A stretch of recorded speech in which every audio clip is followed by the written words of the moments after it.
Fund request लगाने के लिए होम पेज पर जाएंगे। होम पेज पर फ़ंड रिक्वेस्ट का ऑप्शन है, उस पर क्लिक करेंगे।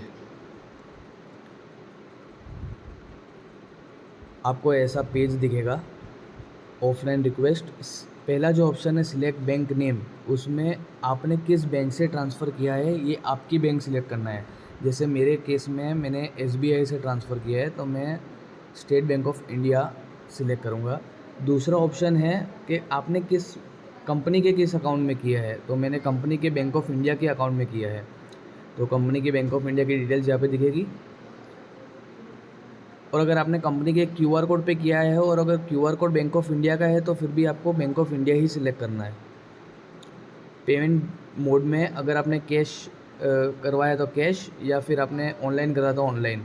तो इस केस में मैंने ऑनलाइन करवाया है, तो ऑनलाइन। या चेक और DD नंबर में 12 डिजिट का जो RN नंबर होता है या UTR नंबर होता है वो आपको डालना है। तो मेरे केस में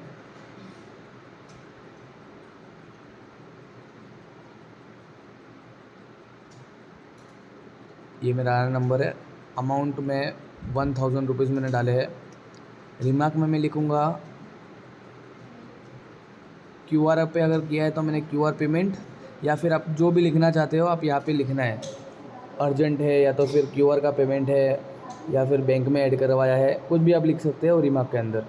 सिलेक्ट प्रूफ के अंदर आपको अपना जो पेमेंट का प्रूफ है वो अपलोड करना है। तो सिलेक्ट प्रूफ का ऑप्शन है, जैसे सिलेक्ट प्रूफ पे क्लिक करोगे यहाँ पर टेक फ्रॉम कैमरा का ऑप्शन है, चूज़ फ्रॉम गैलरी का ऑप्शन है, दो ऑप्शन आएंगे। टेक फॉर कैमरा मतलब आपके पास हाथ में रिसिप्ट है, वो रिसिप्ट को आपको क्लिक करना है। वो केस में आप फर्स्ट वाला ऑप्शन सिलेक्ट करोगे जिसमें आप कैमरा से क्लिक करोगे अपना फ़ोटो। और चूज़ फ्रॉम गैलरी मतलब आपने स्क्रीनशॉट लिया हुआ है और वो आपको अपलोड करना है, उस केस में आप चूज़ फ्रॉम गैलरी करोगे। तो अभी मैं डेमो के लिए टेक फ्रॉम कैमरा करके एक रैंडम फ़ोटो खींच लेता हूँ और इसको मैं अपलोड कर लेता हूँ। सारी डिटेल्स वेरीफाई करने के बाद ध्यान रखना, आप अमाउंट और RN नंबर जो मैंने बोला है वो आप ठीक से डालो, बैंक का नाम ठीक से चेक करो, सब कुछ ठीक से करो, नहीं तो फिर आपकी रिक्वेस्ट एक अप्रूव नहीं होगी। सबमिट बटन पर क्लिक करना है। अब ये रिक्वेस्ट सेंड सक्सेसफुली हो गई है। अभी आप होम स्क्रीन पर आएंगे तो आपको पेमेंट नहीं दिखेगा क्योंकि अभी रिक्वेस्ट पेंडिंग में है।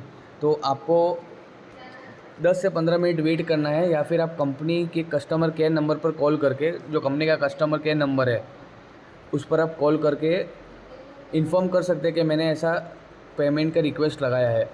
तो टीम चेक करके 5 से 10 मिनट में आपका अप्रूवल कर देगी।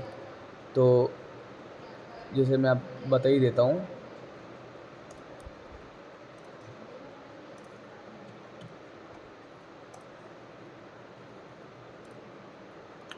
ओके, तो फ़ंड रिक्वेस्ट अप्रूव हो गई है। जैसे ही आप रिफ़्रेश करोगे तो देख सकते हैं कि 1000 रुपये अवेलेबल बैलेंस में 1000 रुपीज़ मेरे वॉलेट में आ गए हैं। और जैसे आप फ़ंड रिक्वेस्ट में जाओगे और वापस लिस्ट फ़ंड रिक्वेस्ट करेंगे, आप यहाँ पर ऑप्शन है, तो आपको जो जो आपने डाली है वो सारी दिखेगा। अप्रूव का मतलब है आपके वॉलेट में आ चुके हैं। पेंडिंग का मतलब है कि कुछ रीज़न से आपका जो रिक्वेस्ट है वो अप्रूव नहीं हुआ है। हो सकता है आपने अकाउंट नंबर ठीक से नहीं डाला हो, आपने अमाउंट ठीक से नहीं डाला हो, RN नंबर ठीक से नहीं डाला हो, वो केस में पेंडिंग हो जाता है और कस्टमर केयर आपको इन्फॉर्म करेगी कि इसके लिए आपका रिजेक्ट हुआ है। अप्रूव का मतलब है जैसे मेरे ये 1000 रुपीज़ की जो रिक्वेस्ट है अप्रूव्ड है, तो ये अप्रूव मतलब है मेरे वॉलेट में आ चुके हैं। आप वॉलेट में जाएंगे तो फ़ंड रिक्वेस्ट अप्रूव्ड आपको दिखाएगा। और कोई भी प्रॉब्लम के लिए आप हमारे कस्टमर केयर नंबर पर कॉल करके जानकारी प्राप्त कर सकते हैं। कस्टमर केयर का नंबर है 9157 987 341। धन्यवाद।